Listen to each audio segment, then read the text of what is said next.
The Fox 13 10 o'clock news is starting now.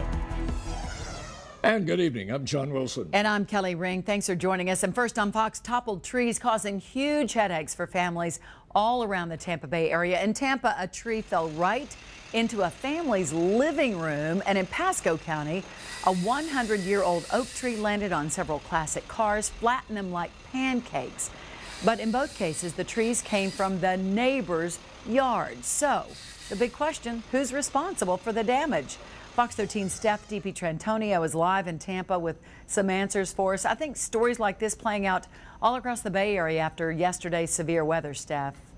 I'll bet more than we can count, Kelly, and this house that's behind me is a prime example of exactly this. In fact, you can see most of the house now that all of the tree and a lot of the debris have been cleared away. But the tree that crushed this house was on a neighbor's property. So is that neighbor or their insurance company on the hook to pay up?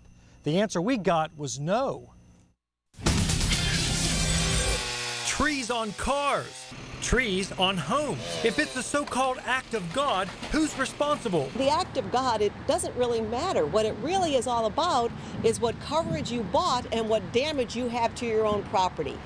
It doesn't matter whose tree it is. Lynn McChristian with the Insurance Information Institute says, check your policy carefully.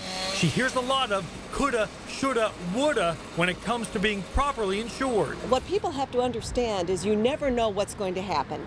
You never know when a disaster or some damage might strike, so that's what insurance is for. In Seminole Heights, LaVon Ellerman says she warned the city and the neighbor next door to do something about this rotting tree, but nothing was ever done about it. I look at it and I start to cry. She warns others to look at what's looming over their homes now. If it's disease, they need to take it down or they're going to lose their home just like I did. If it goes back to the fact that the tree was damaged and a person was negligent in repairing or cutting down that tree, then there is a chance that you can recover damages from the other party. In Dade City, tragedy at JLP Motorsports. It was rough. Jake Simmons and his uncle Max Bridges were near tears Tuesday when they lost a fleet of classic cars under one large old oak tree. And buried below this pile of tree is what used to be a beautiful 1954 Bel Air coupe. The roof is now as low as the tires to the ground. It looked like this only days ago. The roof is now below the floor of the car on the ground. It was a daily driver. This 1968 Ford pickup. With the recent storm we had, it is a wake-up call to do an inspection of your landscaping to see what your vulnerabilities might be and to prepare for the next storm.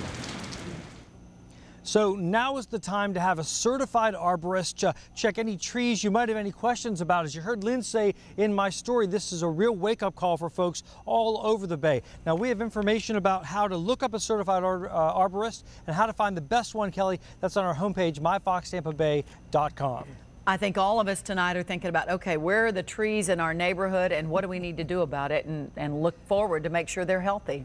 Good information. All you gotta do is look around, Kelly. There's some big trees in some of these old neighborhoods all around Tampa, and for sure, you need to get them checked out.